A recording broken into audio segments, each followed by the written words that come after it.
Fala galera, tudo certo? Começando mais um vídeo aqui de revisão com vocês. É o nosso Revendo Conceito da aula 1 do capítulo 3. Nessa aula 1 do capítulo 3, a gente estudou energia mecânica, trabalho e potência.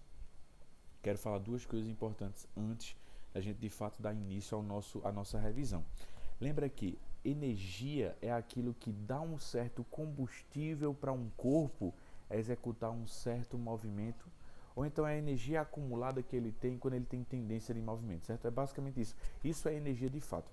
Existem vários tipos de energia, certo? Existe energia química, energia térmica, energia elétrica, energia sonora. Existem vários tipos de energia, mas o que eu quero separar na tua cabeça é o seguinte: a energia que a gente vai estudar hoje é a energia mecânica, que é uma energia associada a movimentos, de fato, e a tendência de movimentos. Tem também a energia térmica e a energia elétrica, que a gente vai estudar bem a fundo mesmo, mas a gente vai estudar essas duas energias mais na frente, certo? Então, quando a gente fala de energia na física, a gente basicamente divide nesses três tipos: energia mecânica, energia térmica e energia elétrica. Existe energia sonora também, existe outros tipos de subenergias, mas assim, não é o escopo da gente estudar isso, certo? Então, o escopo da gente é estudar energia mecânica, de fato, a energia elétrica e a energia térmica. Elétrica e térmica mais na frente, a gente vai estudar hoje apenas energia mecânica, certo? Quero também te lembrar o seguinte: existem dois tipos de questões. Quando a gente fala de energia na física, vão ter basicamente dois tipos de questões. Ou vai ser uma questão falando sobre fontes energéticas, a parte mais subjetiva da energia, energia limpa, energia renovável, as fontes, as gerações de energia, certo? Tudo isso pode ser que caia, certo? Isso vai ser cobrado para vocês. Aí por isso que eu pedi para que vocês fizessem a leitura do artigo que tem no livro e também pedi que vocês assistissem um vídeo que tem no meu canal aqui do YouTube, certo? Onde eu falo de todas as fontes energéticas e as respectivas gerações de energia elétrica, certo?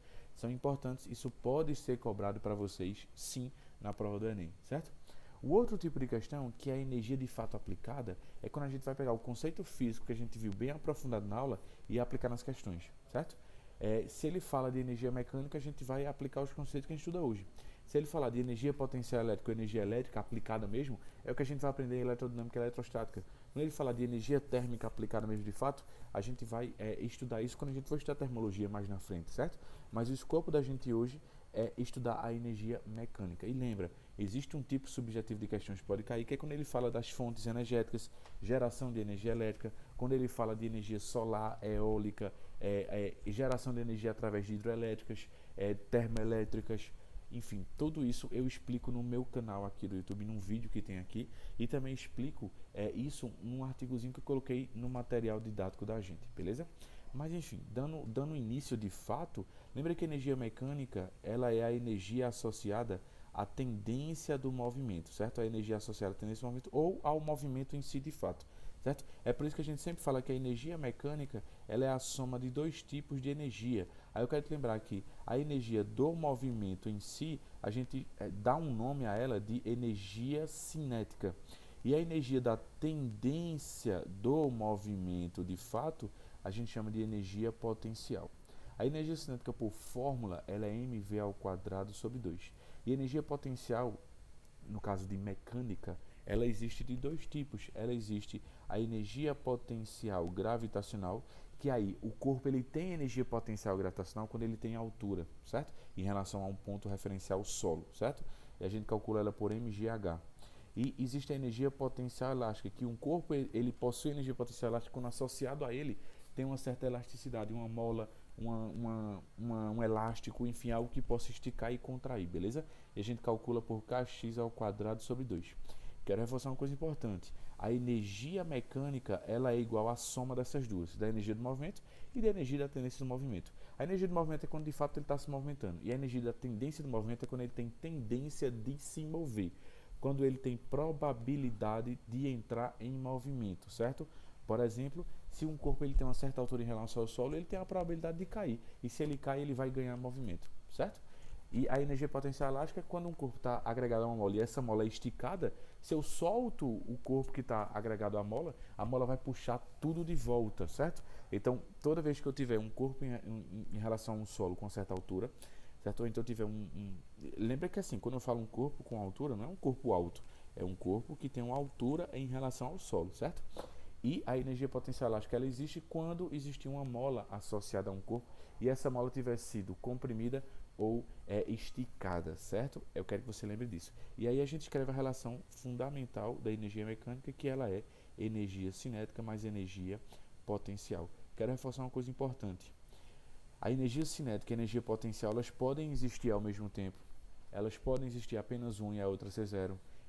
As duas podem ser zero, certo? Vai depender muito de cada sistema. Por exemplo, se o corpo está parado e não tem nenhuma mola associada ao movimento e nenhuma altura em relação ao solo, então a energia potencial desse corpo é zero, a energia cinética é zero, a energia mecânica também seria zero, beleza?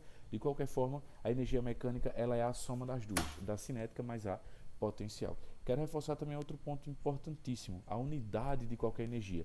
Se eu estiver falando de energia cinética, se eu estiver falando de energia potencial elástico ou gravitacional, se eu estiver falando de energia mecânica, a unidade de qualquer energia é justamente o J maiúsculo, que é em homenagem a Joule ou Joule, certo? Como vocês queiram chamar, tranquilo? Existem outras unidades aqui de energia, mas que são utilizadas em situações diferentes. Por exemplo, quando a gente for estudar energia térmica de fato, quando a gente for estudar energia térmica em trânsito, o calor em si, a gente vai trabalhar com a caloria. Quando a gente for trabalhar com energia elétrica, a energia que a gente calcula que um equipamento gasta, enfim, que uma casa gasta, que um sistema elétrico gasta, a gente fala dessa energia na unidade kWh, certo? Quando a gente trabalha com petróleo, a energia que uma certa quantidade de petróleo pode fornecer, a gente trabalha com esse TEP, que é tonelada equivalente de petróleo, mas é mais para química. E quando a gente for trabalhar com gases, existe o famoso BTU, que é a unidade de potência mais utilizada no sistema usual, no dia a dia da gente, para ar-condicionados e afins, beleza? Mas na física mesmo, de fato, a energia que a gente vai trabalhar mais é o Joule de longe, certo? De longe. Certo? E no quadrinho aí tem as transformações que não serão importantes para a gente agora, certo? Agora não serão importantes, tranquilo? Então isso é energia mecânica. Eu quero relembrar com vocês agora quando o sistema conserva a energia mecânica, ou seja, os sistemas conservativos. Vamos lá, galera. Pessoal, relembrando aqui, sistemas mecânicos conservativos e logo em seguida sistemas mecânicos não conservativos, eu quero te falar o seguinte: todo sistema mecânico conservativo é aquele em que a energia mecânica ela não é dissipada, certo? E o que é de fato não ser dissipada? Ela não ser esvairida, não ser perdida, entre aspas, durante um movimento no sistema, certo? É basicamente dizer o seguinte: a energia mecânica que o corpo começa é a energia mecânica que o corpo termina. Isso é um sistema mecânico ser conservativo, certo? Eu quero que você entenda que no sistema mecânico conservativo não tem forças dissipativas para roubar a energia do sistema e transformar ela em energias inúteis. Porque quando o sistema é não conservativo, existe atrito, por exemplo. E o atrito ele rouba a energia mecânica, transformando essa energia em térmica, em vibração, em energia sonora. Então, o sistema mecânico conservativo é aquele que não existe atrito, não existe forças dissipativas, certo? Ou seja, a energia mecânica no início é igual a energia mecânica no meio, que é igual a energia mecânica no final, certo? E aí, para resolver as questões, você sempre tem que ter essa noção de que o sistema é conservativo ou não. A questão deixa claro isso. Quando ela não deixa claro, você considera ele conservativo mesmo assim, certo? E aí eu quero que tu entenda que vão existir sempre pontos que fazem parte do sistema. Então, provavelmente a questão vai pedir algo sobre um ponto final e tu vai ter quase tudo sobre o ponto inicial. Então aí tu vem, ó, e iguala a energia mecânica do início, que ela vai ser igual à energia mecânica do fim, certo? Então, por exemplo, se tu chama aqui de ponto A e aqui de ponto B, a energia mecânica do ponto A é igual à energia mecânica do ponto B. Tanto faz como vocês queiram chamar. Certo? E aí, a energia mecânica conservando, você vai poder brincar bastante com isso, vai poder achar várias coisas, certo? Energia mecânica, a gente sabe que é cinética mais potencial. Então, a energia mecânica de A é a energia cinética de A mais a energia potencial de A. A energia mecânica de B é a energia cinética de B mais a energia potencial de B. Quero reforçar a vocês o seguinte: existem sistemas em que ele começa sem velocidade, então não teria cinética, que ele termina sem altura, então não teria energia potencial gravitacional, e também não tem mola, então não tem energia potencial elástica de jeito nenhum também, então a potencial de fato é toda zero. Então assim, vai depender de cada sistema vai ter sua nuance, certo? Só fazendo um exemplo aqui, por exemplo, se aqui no início ele parte do repouso, com velocidade inicial igual a zero, a cinética é zero. E ele aqui, como tem altura em relação ao solo, ele vai ter energia potencial gravitacional. Não tem mola, então só tem energia potencial gravitacional no ponto A. Quando ele chega no ponto B aqui, que é aqui no final, ele não tem altura nem mola associada a ele. Então ele não tem potencial de jeito nenhum. Ele só vai ter cinética. Então, por exemplo, ele pode te pedir o valor da potencial te dando o valor da cinética. Ele pode te dar a velocidade e pedir a você qual é o valor da energia potencial gravitacional, porque eu sei que eu posso escrever energia cinética como sendo mvb ao quadrado sobre 2, que vai ser igual a energia potencial gravitacional, por conta desse sistema aqui, certo? E aí eu posso, com a velocidade, achar a energia potencial, ou então o inverso, ele me dá a altura, e aí eu posso escrever mgh, que é a fórmula de energia potencial gravitacional, e pedir alguma coisa, o valor da energia cinética em B, certo? Então eu posso ter esse valor aqui e achar a cinética de B, ou então simplesmente ele não quer energia, mas ele quer alguma coisa que está dentro da energia, ou a velocidade, ou a altura, e aí você relaciona as relações das duas, certo? Então assim, cada questão vai ter a sua própria nuance, vai ter o seu próprio detalhe, certo? Então fique atento. O que eu sempre digo aos meus alunos é o seguinte: numa conservação da energia, o que sempre se repete é esse sistema daqui, onde a energia mecânica de um ponto é igual à energia mecânica do outro, e aí você escreve as relações de energia mecânica. E aí, a partir daí em diante, cada sistema tem a sua própria peculiaridade, certo? Você vai ter que ver qual é a energia que existe, qual é a que não existe. Você tem que escolher os pontos corretamente, óbvio, certo? Para que dê tudo certo. E uma coisa importante, massa tem que ser em quilogramas, certo? Velocidade tem que ser em metros por segundo. A gravidade sempre vale 10, eu vou colocar menos 10, vale sempre 10 metros por segundo ao quadrado, certo? Qualquer altura sempre vai ser dada em metros, certo? Não esqueça disso, não use em outra unidade, certo? Sim, falando da energia potencial elástica, o K ele tem que ser em newtons por metros e o X tem que ser em metros. Você só vai usar o X em centímetros se o K estiver em newtons por centímetros, certo? Se tiver em newtons por centímetros, você pode usar o X sim em centímetros. Mas não faça isso, sempre utilize em metros, beleza? Sempre utilize em metros, a não ser que a constante esteja em centímetros. Aí você pode usar o X em centímetros. Tranquilo, galera? Beleza. Quero falar agora dos sistemas mecânicos não conservativos. Aí é mais simples, né? No sistema mecânico não conservativo, a gente sempre tem que lembrar o seguinte. A gente tem que lembrar que o que ele tem no início, ó, o que ele tem no início, a energia mecânica inicial, vai ser igual à energia mecânica final mais a energia que foi dissipada, certo? A energia dissipada aqui, ó, nessa região de atrito, certo? E a energia dissipada, ela é sempre dissipada da mesma forma.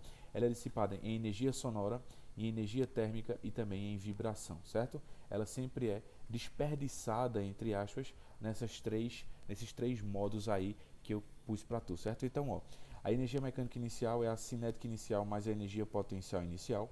Energia mecânica final é a cinética final mais a energia potencial final mais a energia dissipada. Geralmente o que é que ele pede? Ele te pede a energia dissipada, certo? E isso daqui, novamente, você vai ter que ter o discernimento para escolher os pontos corretos e também para poder você cortar aquilo que você sabe que não existe, tranquilo? Mas a energia dissipada é o que ele geralmente pede. E lembrando que essa energia dissipada ela pode ser pedida sob a tutela de dois nomes. Ela pode ter dois nomezinhos. Ou ele vai de fato chamar de energia dissipada ou energia mecânica dissipada, certo? Ou ele vai chamar de trabalho da força de atrito. É estranho isso aqui, né? Mas a gente viu em aula que faz sentido, beleza? Mas, enfim, a energia dissipada ela vai ser chamada desses dois nomes aí. Ou energia dissipada e energia mecânica dissipada, né? Um dos dois. Ou então, trabalho da força de atrito. Tranquilo, galera? Então vamos embora falar agora sobre trabalho, certo? Falar sobre trabalho. E a gente tá bem pertinho do final do nosso review. Vamos lá. Galera, finalizando nossa revisão, quero só relembrar o trabalho de uma força e de todas as forças que a gente viu na aula, né? E falar sobre potência, rendimento, para a gente finalizar de fato tudo, beleza? Eu vou só isolar aqui a potência e o rendimento, porque a definição deles é bem básica, né? Mas o trabalho de uma força é um pouco maior, eu quero que vocês fiquem atentos. Vamos lá. Primeiro, trabalho de uma força, o que é trabalho? Trabalho é a capacidade que uma força tem quando executar um certo deslocamento de transformar um tipo de energia em outro. Então, toda vez que uma força é aplicada num corpo e esse corpo ele tem um certo deslocamento, ele ganha movimento, então essa força está executando o trabalho sobre o corpo, certo? Ou então, se um corpo está em movimento e uma força é contrária a esse corpo e está tentando parar esse corpo e o corpo está andando, mas ele está parando aos poucos, então essa força também executa um certo trabalho nesse corpo, certo? Trabalha de uma força, beleza? Trabalha de uma força. E eu quero te mostrar as duas formas básicas de calcular o trabalho. Se a força for oblíqua, pegando o ângulo θ que ela faz com a paralela do deslocamento, né? A gente tem que o trabalho vai ser calculado F vezes D vezes o cosseno de θ. F é a força, D é a distância e o cosseno de θ é o cosseno do ângulo entre o vetor força e o vetor deslocamento, certo? Eu quero também te reforçar o seguinte, isso é só para força oblíqua, certo? A força tem que ser em newtons e a distância tem que ser em metros. Então, só para força oblíqua, esse cosseno de θ existe. Quando a força não for oblíqua, ela for uma força ou horizontal ou vertical, o trabalho dela é sempre FD, beleza? F é a força e D é a distância. Quero reforçar também o seguinte, uma coisa que é muito válida relembrar. Se o deslocamento é horizontal e o trabalho da força que eu estou pedindo, essa força é vertical, então, como ele faz 90 graus com deslocamento, o trabalho dessa força vai ser igual a zero, beleza? Então, lembra, toda vez que uma força for vertical e o deslocamento for horizontal, o trabalho dessa força é zero. É quando eu falo que o trabalho do peso e da força normal são zero, se o deslocamento for horizontal, certo? Porque o peso e a normal são forças, ó, peso e normal são forças verticais, certo? Se o deslocamento for horizontal, o trabalho da força normal e o trabalho da força peso vão ser zero, beleza? Só nesse caso aí. Aí eu já quero dar uma adiantada boa, o trabalho da força normal, aliás, em todo caso é zero, no trabalho da força normal. Mas o trabalho do peso, ele sempre vai ser zero quando o deslocamento for horizontal, porque se o deslocamento é horizontal, totalmente horizontal, né? O peso, ele é vertical, então o trabalho do peso seria zero, beleza? Se o deslocamento for totalmente horizontal. Quero lembrar tu também que eu posso calcular o trabalho da força resultante também. O trabalho da força resultante é a própria força resultante vezes a distância, certo? Não tem mistério. E lembra que a força resultante a gente calcula ou por massa vezes aceleração, ou a gente calcula a força resultante por sendo força que ajuda menos força que atrapalha, certo? Quero reforçar também outra coisa importantíssima. A gente pode calcular o trabalho por outras duas formas. A gente pode calcular o trabalho de qualquer força, uma força F, de uma força resultante, do que quer que seja. A gente pode calcular pela variação de energia cinética, né? O famoso teorema da energia cinética, onde eu tenho que a variação da energia cinética é a energia cinética final menos a energia cinética inicial, certo? Então, isso aqui é outra forma de se calcular o trabalho, beleza? Outra forma também de calcular o trabalho de uma força é pela área do gráfico, se o gráfico for de força por deslocamento, certo? E aí a área do gráfico vai ser justamente o trabalho, certo? Então, só reforçando, se quer calcular o trabalho de uma força oblíqua, FD cosseno θ. Quer calcular o trabalho de qualquer força que não seja oblíqua, FD. Quer calcular o trabalho da força resultante vezes D. Quer calcular o trabalho de qualquer força ou da força resultante, eu te apresento essa segunda forma, beleza? A primeira forma é pela formulazinha tradicional do trabalho, certo? A segunda forma de tu calcular o trabalho de qualquer força ou da força resultante é pela variação da energia cinética, e a terceira forma de calcular o trabalho de qualquer força ou da força resultante, também tanto faz, é também pela área do gráfico, tranquilo? Quero reforçar também uma coisa importante, o trabalho da normal é sempre zero, o trabalho da força-peso vai ser zero se o deslocamento do corpo for exclusivamente horizontal, tranquilo? Aí eu quero só lembrar com vocês aqui o trabalho das outras forças, certo? O trabalho do peso, se o deslocamento for horizontal, é zero, mas se o deslocamento for vertical, para cima ou para baixo, ou então se o deslocamento for num plano inclinado subindo ou descendo, tanto faz, certo? Contanto que tenha uma variação de altura, o trabalho do peso ele existe e ele vai ser sempre calculado por mgh, certo? O trabalho do peso é mgh. H é a altura que ele de fato sobe. Então, só é tu lembrar que quando eu estou falando de plano inclinado, se ele sobe por essa rampa, não importa a distância da rampa que ele andou. Para o peso, para o trabalho do peso, só importa a altura da rampa, certo? Então, só importa a altura. E eu quero também te lembrar o seguinte, se o corpo está subindo, o trabalho do peso, ele é o quê? Ele é negativo, né? Ó, eu ia até colocar errado aqui, deixa eu voltar. Ele é negativo, beleza? Ele é negativo. Se o corpo está subindo, o trabalho do peso é negativo, porque o trabalho do peso vai ser um trabalho que vai ser de atrapalho, certo? Porque ele vai atrapalhar, porque ele puxa para baixo o peso e o corpo está querendo subir. Então, se ele puxa para baixo, então o trabalho está atrapalhando, certo? É como se ele estivesse roubando a energia do sistema, certo? Enquanto que se ele estiver descendo, o trabalho é positivo. Porque o trabalho é positivo, porque descendo o peso está ajudando, certo? Lembra sempre, descendo todo santo ajuda, certo? E lembra, só importa a altura, certo? Se ele pode subir por caminho que for, ele pode subir pelo caminho que for, só importa a altura do sistema, certo? É por isso que a gente sempre fala que quando o mesmo corpo ele vai por caminhos diferentes, mas contanto que ele chegue no final na mesma altura, o trabalho do peso foi o mesmo pelos dois caminhos, caminho 1 e caminho 2. O trabalho do peso foi o mesmo, porque no caminho 1 e no caminho 2 não importa o caminho de fato, só importa a altura que eles atingem. Então, se a altura é a mesma, o trabalho do peso é o mesmo. E lembra, subiu, o trabalho do peso é negativo, desceu, o trabalho do peso é positivo, certo?